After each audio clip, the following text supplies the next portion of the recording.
Bienvenidos on Lake County, Central Florida. Richard Trascomber with ERA Grizzard. We were in lockdown, quarantine day, whatever it is. You guys keep track. I'm not counting anymore. They make me go to work anyway. Apparently everybody's essential except for the two places I love in the world, which is bars and the movie theater.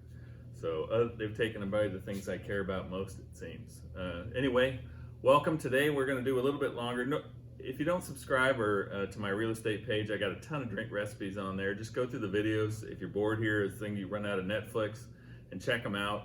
If you need anything in the real estate world, please ask. But let's get to why we're here. Today we're going to do another big one because normally I try to do short little 3-5 minute videos of drinks, but because everyone's in quarantine, I decided to entertain you a little bit longer than normal. And what I mean by that is today we're going to talk about the daiquiri. More specifically, we're going to talk about Hemingway's Daiquiri. If you haven't figured out who Hemingway is by now, it's time you Google him because you got nothing else to do. But the first thing we're going to do is talk about, it's two good stories that are in here. One is the drink, and the second one is Hemingway in quarantine, which is what we'll talk about a little bit later in this thing. But let's talk about the drink. The daiquiri obviously started in Cuba about 1902, but the truth is the Cubans were mixing sugar, lime juice, and rum for hundreds of years. So it wasn't like some big miracle, but there's a town in Cuba called Daiquiri, and there was a guy who started mixing this stuff up. And as you could probably say, he's the guy who made it famous. So it wasn't like he discovered the drink, it was just the fact that he apparently marketed it and became the guy, and Daiquiri became the name. So a daiquiri, basic daiquiri, really just includes those things. But we're gonna make a Hemingway Daiquiri today. So like we talked about, 1902, the daiquiri. Well, imagine some 20 to 30 years later, actually in the 1930s, there was a little bar in Havana called the Floridita. And they made this drink for Hemingway. And so what it was back then is not what it is today. And the reason this cocktail disappeared has a lot to do with the maraschino liqueur we're going to use in there. So this drink kind of disappeared, but it started getting a little more popular with these trendy cool people in weird little bars and all that stuff. And it started bringing things back that we hadn't seen in a while, like this drink here.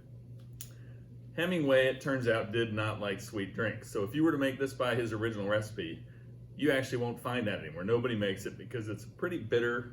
Not bitter as much as it is just sort of an unpleasant drink. You'd put a dash of maraschino liqueur, a dash of lime juice, and then 2 ounces of rum and call it good. And that would be the way Hemingway would drink it.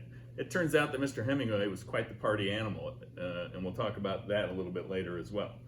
But to get down to the drink before we talk about his quarantine story, let's go ahead and make a Hemingway Daiquiri. The ingredients, man, there are a lot of different recipes of this. It's sort of like the margarita. But I've taken and tried a few different ones. We've had a few different ones in a few different places. And this is sort of a nice, good drink which embraces the rum, which is what you're after. It's a rum-based drink. If you can find a rum that's a little stronger, that's great. I will tell you that most people will tell you to use a light rum or even a blended rum. Who knew? They are blended rums out there. But you can use a light rum, something like Bacardi, and there's some special ones out there. If you can find something that's like 86 to 90 proof, that's not a bad idea.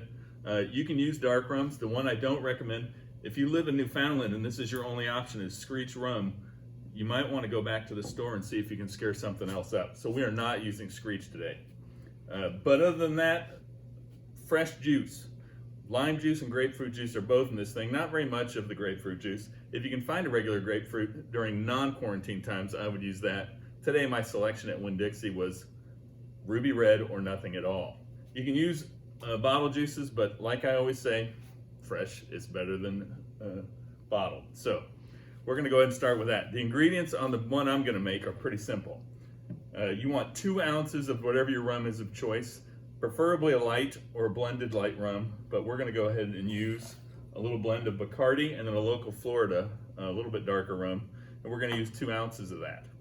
Then we're going to take and do 3/4 of an ounce of lime juice. So a little bit heavy on the lime juice. Here's where a lot of recipes differ. So what we're going to do is use about 1/4 ounce of the maraschino, and then we're going to add a little bit more, not quite another 1/4 ounce, to make about 1/2 ounce of simple syrup. And that way the maraschino won't be overpowering in the drink, but we'll still get some of that sweetness from the sugar. And like we talked about, sugar and lime juice goes way back. And then finally, let's see what I have up here. I'm not writing anything down. Oh, and then finally, the grapefruit juice. You want about a quarter ounce of, actually about a half ounce of grapefruit juice to get it. So 3/4 of an ounce of lime juice, half an ounce of grapefruit juice, about a quarter ounce of the maraschino liqueur, and a little less than a quarter ounce of the simple syrup. And that's where we're gonna get to right here. This drink, obviously, daiquiris are meant to be shaken.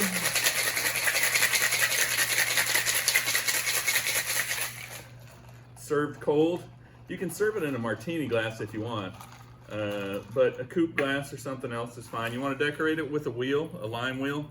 The other thing you can do if you want to branch out is try a nice maraschino cherry in there. It tastes really good too. And that is a Hemingway Daiquiri, at least in our version of it, and making it a pleasant drink. So I'm going to take a sample and then we'll talk about Hemingway.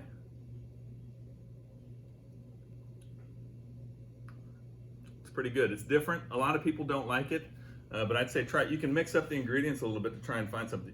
You want to taste the rum in there. You should be able to tell that it's a rum drink, and you should be able to get that little bite that that daiquiri has. Going back to the daiquiri and the Hemingway Daiquiri, he rarely, anyone that doesn't know it, Hemingway was a drinker. I mean, he drank a lot. And so, in fact, he rarely ordered a drink like this. They just called it the Papa Doble.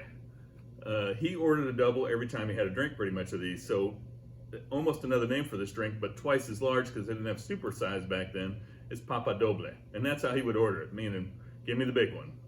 And that's how they made it. So, but for us regular folk, that's a good sized drink with quite a bit of alcohol in it. So stick to that. All right, now let's talk about quarantine. I saw a letter on Facebook or a meme or something, a letter about him being quarantined during the Spanish flu back in 1920 or something like that. Actually, that's based on nothing but somebody started it a long time ago. No fact at all and not true at all.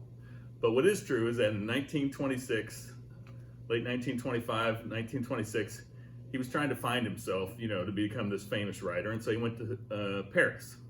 He was hanging out with all the rich people, leading this life, trying to find that certain thing that was going to spark off this amazing writer.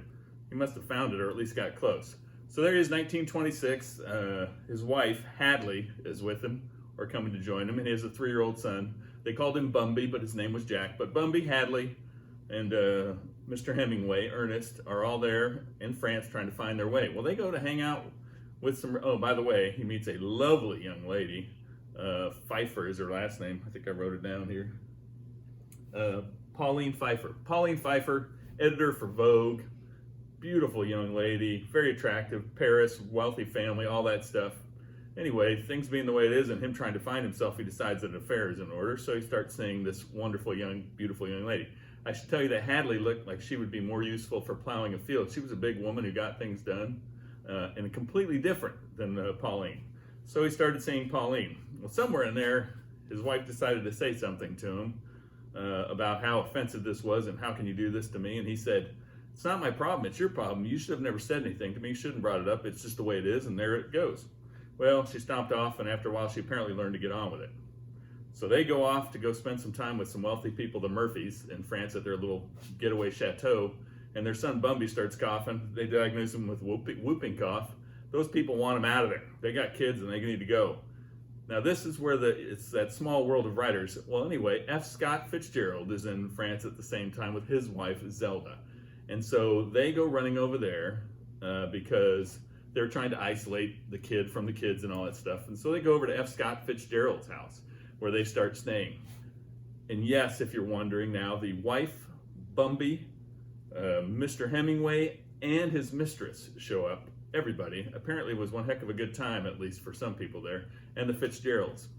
So they start drinking, and I mean drinking. So what ends up happening is they would park their cars at the front of the property and they would drink every night, and they would put the bottles on the fence, turning them over upside down. And apparently by the time this quarantine was over, about 2 to 3 weeks later, the entire front line of that property was lined with bottles turned upside down on the fence.